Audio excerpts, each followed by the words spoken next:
Abraham took another wife, and her name was Keturah.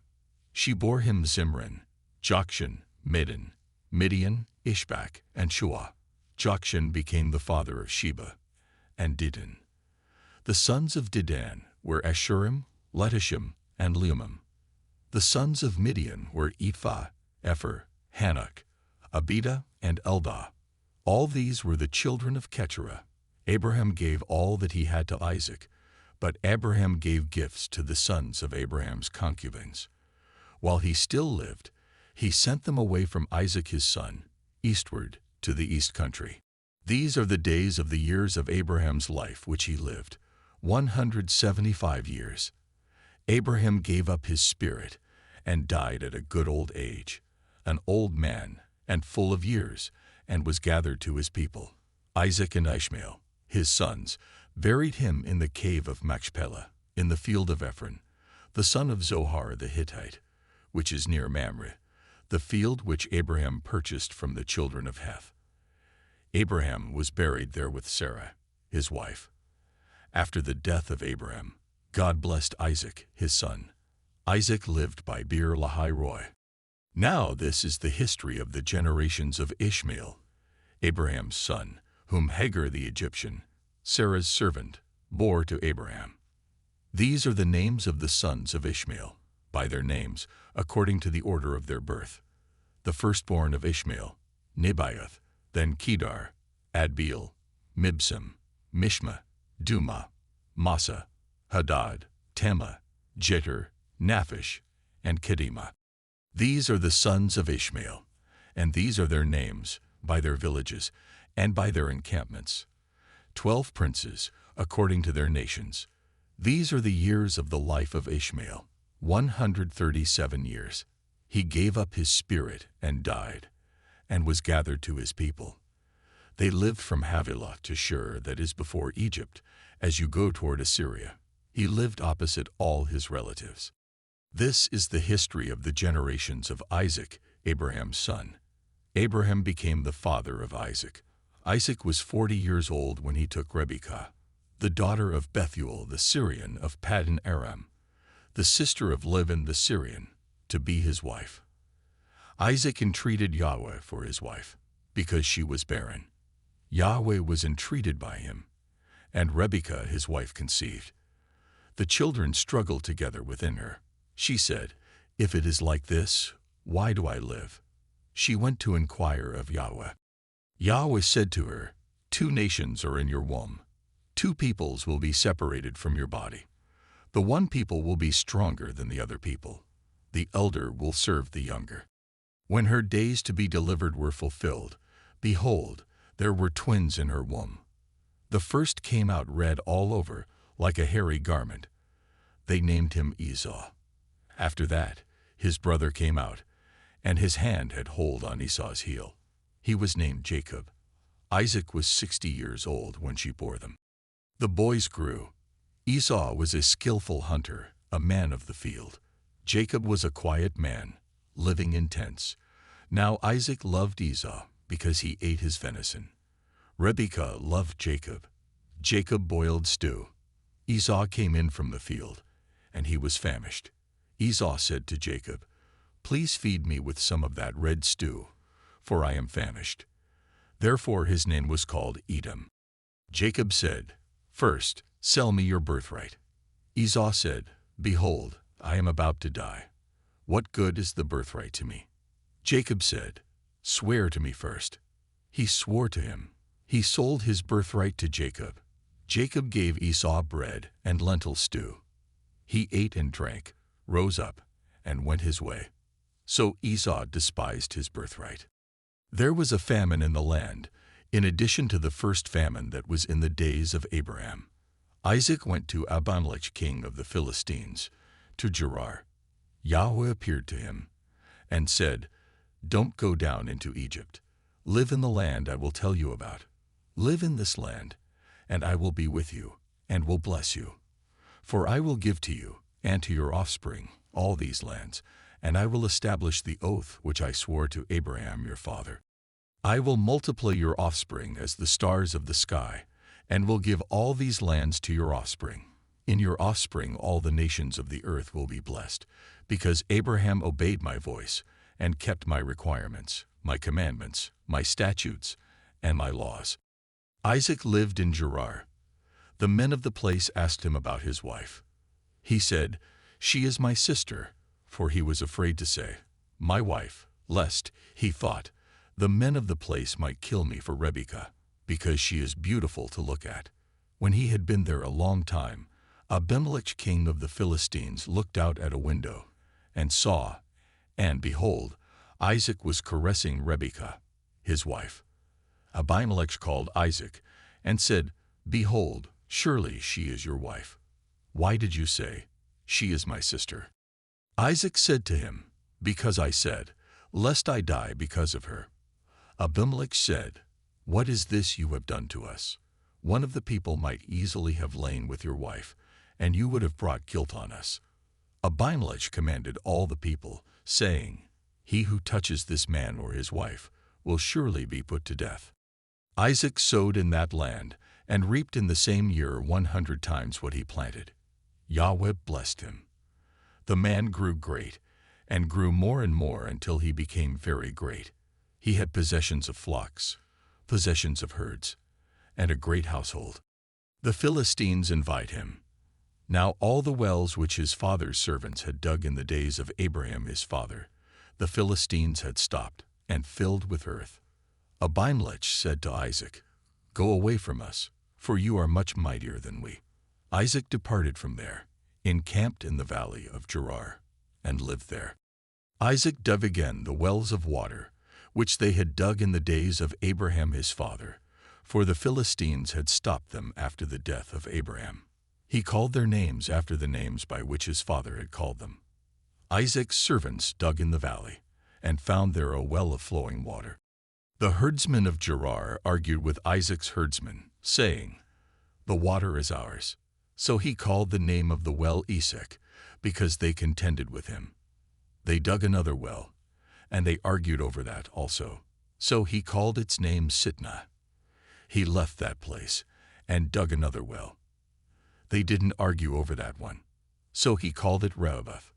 He said, "For now Yahweh has made room for us, and we will be fruitful in the land." He went up from there to Beersheba. Yahweh appeared to him the same night, and said, "I am the God of Abraham your father. Don't be afraid, for I am with you, and will bless you, and multiply your offspring for my servant Abraham's sake." He built an altar there, and called on Yahweh's name, and pitched his tent there. There Isaac's servants dug a well. Then Abimelech went to him from Gerar with Ahuzath his friend, and Phicol the captain of his army. 27 Isaac said to them, "Why have you come to me, since you hate me, and have sent me away from you?" They said, "We saw plainly that Yahweh was with you." We said, "Let there now be an oath between us, even between us and you, and let's make a covenant with you, that you will do us no harm, as we have not touched you, and as we have done to you nothing but good, and have sent you away in peace. You are now the blessed of Yahweh." He made them a feast, and they ate and drank. They rose up some time in the morning, and swore an oath to one another. Isaac sent them away, and they departed from him in peace. The same day Isaac's servants came, and told him concerning the well which they had dug, and said to him, "We have found water." He called it Sheba. Therefore the name of the city is Beersheba to this day. When Esau was 40 years old, he took his wife Judith, the daughter of Beeri the Hittite, and Basemath, the daughter of Elon the Hittite. They grieved Isaac's and Rebekah's spirits. When Isaac was old, and his eyes were dim, so that he could not see, he called Esau his elder son, and said to him, "My son." He said to him, "Here I am." He said, "See now, I am old. I don't know the day of my death. Now therefore, please take your weapons, your quiver and your bow, and go out to the field, and get me venison.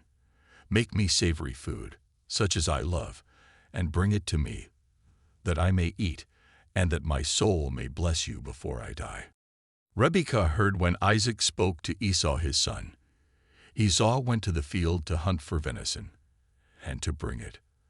Rebekah spoke to Jacob her son, saying, Behold, I heard your father speak to Esau your brother, saying, Bring me venison, and make me savory food, that I may eat, and bless you before Yahweh before my death. Now therefore, my son, obey my voice according to that which I command you. Go now to the flock and get me 2 good young goats from there. I will make them savory food for your father, such as he loves. You shall bring it to your father, that he may eat, so that he may bless you before his death. Jacob said to Rebekah his mother, Behold, Esau my brother is a hairy man, and I am a smooth man. What if my father touches me? I will seem to him as a deceiver, and I would bring a curse on myself, and not a blessing. His mother said to him, Let your curse be on me, my son. Only obey my voice, and go get them for me. He went, and got them, and brought them to his mother. His mother made savory food, such as his father loved. Rebekah took the good clothes of Esau, her elder son, which were with her in the house, and put them on Jacob, her younger son. She put the skins of the young goats on his hands, and on the smooth of his neck. She gave the savory food and the bread, which she had prepared, into the hand of her son Jacob. He came to his father, and said, My father. He said, Here I am. Who are you, my son? Jacob said to his father, I am Esau, your firstborn. I have done what you asked me to do. Please arise, sit and eat of my venison, that your soul may bless me. Isaac said to his son, How is it that you have found it so quickly, my son? He said, Because Yahweh your God gave me success.